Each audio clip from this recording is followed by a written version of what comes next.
Harka fuune akkam jirtu daawwattoota keenya kun oduu afaan Oromoo TV saatirraa isiniif darbuudha. Ani Galaanee Tarreessaati. Ameerikaan labsii yeroo hatattamaa Itoophiyaan baaste irratti ibsi akka kennamuuf gaafatte. Labsii yeroo hatattamaa yeroo ammaa Itoophiyaa keessatti hojiirra oolaa jiru tooftaa ittiin gitni bittaa biyyattii Ihaadeeg aangoo isaa tikfachuuf baase waan ta'eef ibsa akka barbaaddu gaafattee jirti. Labsii akka namoonni wal hin geenye dhorkuu yaada isaanii akka bilisaaniin ibsanni godhuu fi eeyyama mana murtii malee akka hidhaman godhu kana akkamiin akka hojiirra oolchaa jirtu irratti ibsa akka kennituuf akka barbaadan dubbii himaan ministeera dhimma alaa Ameerikaa John Kirk miidiyaalee addunyaaf ibsaniiru. Imbaasonni biyyoota adda addaa Itoophiyaa jiranii fi dhaabbileen addunyaa labsiin sun bahu hordofuun ministeera dhimma alaa Itoophiyaaf gaaffii wal fakkaataa dhiyeessaa akka turan gabaasuun keenya ni yaadatama. Mootummaan Ameerikaa ifatti labsii kana mormaa akka jiruu fi tarkaanfiin kun sagalee uummataa ukkaamsuuf kan fudhatame akka ta'e erga beeksisee booda tarkaanfiin kun rakkoo biyyattii gara hamaatti akka geessu hubachiiseera. Dhaabbileen mirga namaaf falman kan sadarkaa addunyaas labsii yeroo hatattamaa ji'a 6 turu kun dhiittaa mirga dhala namaa biyyattii keessatti babal'atee jiru akka hammeessu beeksisaniiru. Chaansilarri Jarmal Angela Merkel Itoophiyaa daawwatanii turanis mootummaan biyyattii tarkaanfii namoota hiriira ba'an irratti fudhachaa jiru dhaabuun gaaffii uummataaf deebii barbaachisaa akka kennu hubachiisaniiru. Gaaffilee gama hundaan ka'an kanaaf deebii kan kennan bakka buutonni waajjira kominikeeshinii mootummaa biyyattii fi ministeerri dhimma alaa gaaffilee ambaasaaddoroonni kaasaniif deebii kennuu yaalaniiru. Ministeerri deetaan ministeera dhimma alaa biyyattii akka himanitti labsiin yeroo hatattamaa bahe kun rakkoo biyyattii keessatti uumame to'achuuf humnoota nageenyaa ajaja tokko jalatti ijaaruuf akka ta'e ibsaniiru. Ambaasaaddoroonni biyyattii sodaa imala gara naannoleetti godhan irraa qabanii fi toorri intarneetii addaan cituu fi dhimmoota biraa irratti gaaffii gaafatanis deebii gahaa argachuu hin dandeenye. Dhalattoonni Oromoo 17 magaalota Oromiyaa keessatti miseensa adda bilisummaa Oromoof akka ta'aniif namoota filaa turanii fi leenjisaa turan ittiin jedhame yakka farra shororkeessummaan himataman. Adda bilisummaa Oromoo Ameerikaa jiru waliin bilbilaan haasa'uun magaalaa Finfinnee fi magaalota Oromiyaa biroo keessa miseensota filachuun leenjii kennaa turan namoonni jedhaman 17 himata farra shororkeessummaa biyyattiin himatamaniiru. Adda bilisummaa Oromoo Ameerikaa jiru waliin bilbilaan haasa'uun magaalaa Finfinnee fi magaalota Oromiyaa biroo keessa miseensota filachuun leenjii kennaa turan namoonni jedhaman 17 himata farra shororkeessummaa biyyattiin himatamaniiru.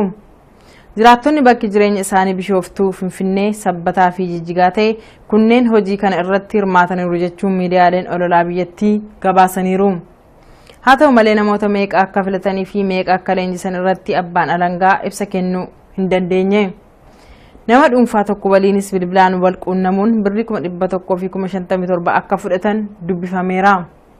Namoonni shakkiin himatni farra shororkeessummaa irratti baname kunneen himata dhiyaate kanaaf deebii akka kennaniif Onkoloolessa 22 bara 2009tti beellamni qabamuun beekamee jira. Mootummaan wayyaanee erga labsii hatattamaa baasee as himata yeroo jiraattota irratti banu kun isa jalqabaa ta'uun beekameera.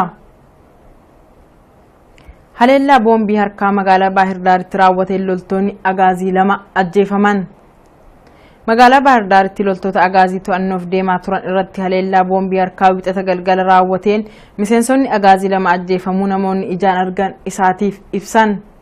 Loltoonni kunneen Baahir Daar ganda Duwwaa 5 keessa konkolaataan utuu naanna'anii boombii harkaa darbatameen 2 erga ajjeefamanii booda kanneen miidhaman gara mana yaalaa akka deeman namoonni ijaan argan himaniiru.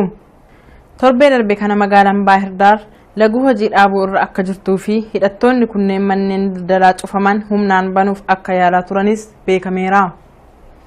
Mootummaan biyyattii labsii yeroo hatattamaa jechuun baasee hordofee naannoo Amaaraa keessatti tarkaanfiin jiraattota irraa meeshaa waraanaa hiikkachiisuu akka geggeeffamuuf jiru keessa beektonni isaatitti himaniiru. Haleellaa boombii loltoota agaazii irratti raawwatetti dabalataan aanaa Amaarcoottis haaluma wal fakkaatuun loltuun poolisii federaalaa tokko ajjeefamuun ni yaadatama. Barreessitoonni fuula intarneetii zoonii 9 jedhamuun beekaman badhaafamtoota Maartiin Enaalis bara kanaa keessa akka jiran beekame. Bara darbe hidhaa ji'a 18 booda himata farra shororkeessummaa irratti baname irraa bilisa bahuun mana hidhaatii kan gadhiifaman barreessitoonni zoonii 9 wixata darbe biyya Swiizerlaanditti badhaasa isaanii fudhatan. Sirni badhaasaa kun magaalaa Jeenevaa Yuunivarsiitii Jeenev keessatti kan geggeeffame yommuu ta'u, miseensota zoonii 9 keessaa tokko kan ta'e Zalaalem Kibirat miseensota zoonii 9 bakka bu'uudhaan badhaasa sana fudhateera. Miseensonni zoonii 9 himata farra shororkeessummaa irratti baname irraa bilisa yoo bahanis akka biyyaa hin baaneef garuu ugguramanii akka jiran hubatameera. Oromoon akka sabaatti dhiphoodha jechuun ministeerri Itoophiyaa duraanii Mallas Zeenaawii akka sanada qopheessee ture obbo Juunaddiin Saadoo himan. Haa ta'u malee miseensonni OPDO gara gadii jiran dhimma kanatti waan aaraniif akka gubatu gaafatanii turan jechuun dubbatan. Magaalaan guddoon Oromiyaa Finfinnee irraa gara Adaamaatti jijjiiramtee turte gara Finfinneetti kan deebite waan qinijjiitti Finfinnee mo'ateef akka ta'e obbo Juunaddiin himaniiru. Haa ta'u malee tarkaanfii magaalaan guddoon Oromiyaa gara Adaamaatti akka jijjiiramtuuf fudhatame keessa obbo Juunaddiin akka harka qabanii fi adda durummaan akka raawwatan keessa beektonni himaa turan. Filannoo bara 1997 booda Ihaadeg rakkoo hamaa keessa akka seenee ture kan himan obbo Juunaddiin filannoo sana irratti isaanii fi abbaan duulaa Itayyaa irratti erga filannoon mo'atamanii booda akka korojoo hatuun filannoo sana gara dabarsan amananiiru. Obbo Juunaddiin turtii isaat waliin godhaniin olaantummaan Tigraay Ihaadeg keessatti akka dagaagee jiru himanii yeroo TPLF bakka lamatti qoodamtee turte walga'iin mana ministeera muummee duraanii Mallas Zeenaawiitti akka taa'amaa turellee dubbataniiru. Qabeenya TPLF kan ta'e Ifart baankii daldala Itoophiyaa irraa maallaqa fudhachuun yommuu ta'u baankonni akka Daashinii fi kan biroon immoo yommuu gadi guddatan arguus himanii jiru. Mallas yommuu waa'ee Ifart ibsee akka dubbatetti Ifartiin kan hundeessine keeshaa yookiin jooniyaa midhaan gargaarsaa namoota beela'aniif ittiin dhufe gurgurreeti jechuun dubbate. Oduun guyyaarraaf qabanne kanuma turtii gaarii.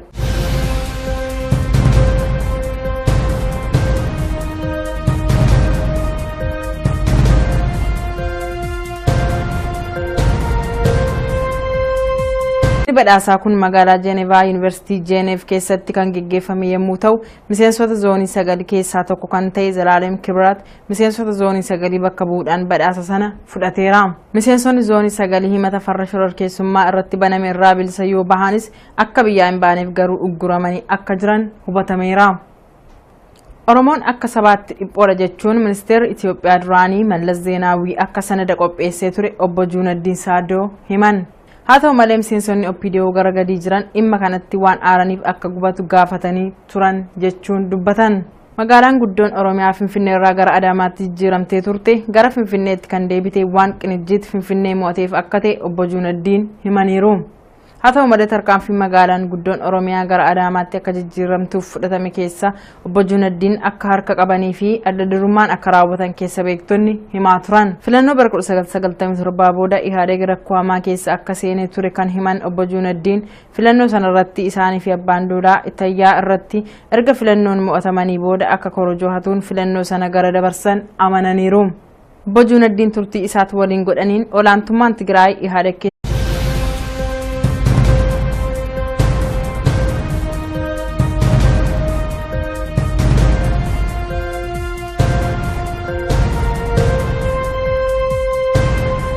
harka fuun akkam jirtu daawwattoota keenya kun oduu afaan Oromoo TV saatirraa isiniif darbuudha ani Galaanee Tarreessaati. Ameerikaan labsii yeroo hatattamaa Itoophiyaan baaste irratti ibsi akka kennamuuf gaafatte. Labsii yeroo hatattamaa yeroo ammaa Itoophiyaa keessatti hojiirra oolaa jiru tooftaa ittiin gitni bittaa biyyattii Ihaadeg aangoo isaa tikfachuuf baase waan ta'eef ibsa akka barbaaddu gaafattee jirti.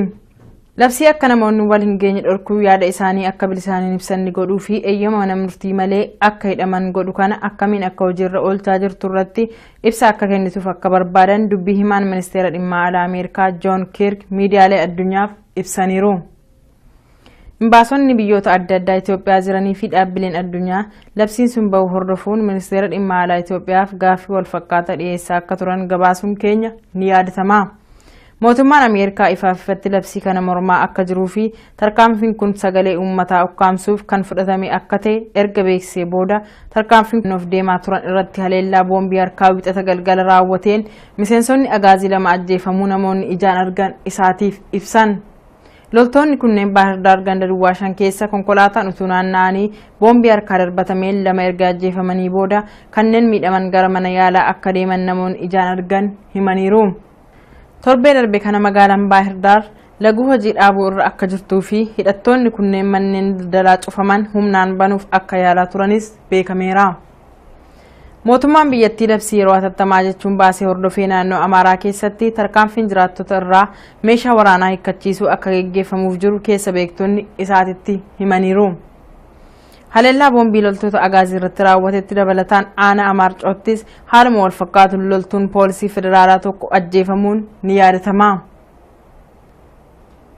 Barreessitoonni fuula intarneetii zoonii 9 jedhamuun beekaman badhaafamtoota Maartiin Enaalis bara kanaa keessa akka jiran beekame. Bara darbe hidhaa ji'a 18 booda himata farra shororkeessummaa irratti baname irraa bilisa bahuun mana hidhaatii kan gadhiifaman barreessitoonni zoonii 9 wixata darbe biyya Swiizerlaanditti badhaasa isaanii fudhatan. Sirna Finfinnee fi magaalota Oromiyaa biroo keessa miseensota filachuun leenjii kennaa turan namoonni jedhaman 17 himata farra shororkeessummaa biyyattiin himatamaniiru. Adda bilisummaa Oromoo Ameerikaa jiru waliin bilbilaan haasa'uun magaalaa Finfinnee fi magaalota Oromiyaa biroo keessa miseensota filachuun leenjii kennaa turan namoonni jedhaman 17 himata farra shororkeessummaa biyyattiin himatamaniiru. Jiraattonni bakki jireenya isaanii Bishooftuu, Finfinnee, Sabbataa fi Jijjigaa ta'e kunneen hojii kana irratti hirmaataniiru jechuun miidiyaaleen ololaa biyyattii gabaasaniiru. Haa ta'u malee namoota meeqa akka filatanii fi meeqa akka leenjisan irratti abbaan alangaa ibsa kennuu hin dandeenye. Nama dhuunfaa tokko waliinis bilbilaan wal quunnamuun birrii 157 akka fudhatan dubbifameera. Namoonni shakkiin himatni farra shororkeessummaa irratti baname kunneen himata dhiyaate kanaaf deebii akka kennaniif onkoloolessa 22 bara 2009tti beellamni qabamuun beekamee jira.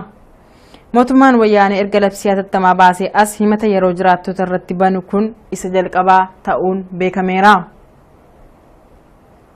Haleellaa boombii harkaa magaalaa Baahirdaaritti raawwateen loltoonni Agaazii 2 ajjeefaman. Magaalaa Baahirdaaritti loltoota Agaazii to'an kun rakkoo biyyattii gara hamaatti akka geessu hubachiiseera. Dhaabbileen mirga namaaf falman kan sadarkaa addunyaas labsii yeroo hatattamaa ji'a 6 turu kun dhiittaa mirga dhala namaa biyyattii keessatti babal'atee jiru akka hammeessu beeksisaniiru. Chaansilarri Jarmal Angelaa Maarkel Itoophiyaa daawwatanii turanis mootummaan biyyattii tarkaanfii namoota hiriira ba'an irratti fudhachaa jiru dhaabuun gaaffii uummataaf deebii barbaachisaa akka kennu hubachiisaniiru. Gaaffilee gama hundaan ka'an kanaaf deebii kan kennan bakka buutonni waajjira kominikeeshinii mootummaa biyyattii fi ministeerri dhimma alaa gaaffilee ambaasaaddoroonni kaasaniif deebii kennuu yaalaniiru. Ministeerri deetaan ministeera dhimma alaa biyyattii akka himanitti labsiin yeroo hatattamaa bahe kun rakkoo biyyattii keessatti uumame to'achuuf humnoota nageenyaa ajaja tokko jalatti ijaaruuf akka ta'e ibsaniiru. Ambaasaaddoroonni biyyattii sodaa imala gara naannoleetti godhan irraa qabanii fi toorri intarneetii addaan cituu fi dhimmoota biraa irratti gaaffii gaafatanis deebii gahaa argachuu hin dandeenye. Dhalattoonni Oromoo 17 magaalota Oromiyaa keessatti miseensa adda bilisummaa Oromoof akka ta'aniif namoota filaa turanii fi leenjisaa turan ittiin jedhame yakka farra shororkeessummaan himataman. Adda bilisummaa Oromoo Ameerikaa jiru waliin bilbilaan haasa'uun magaalaa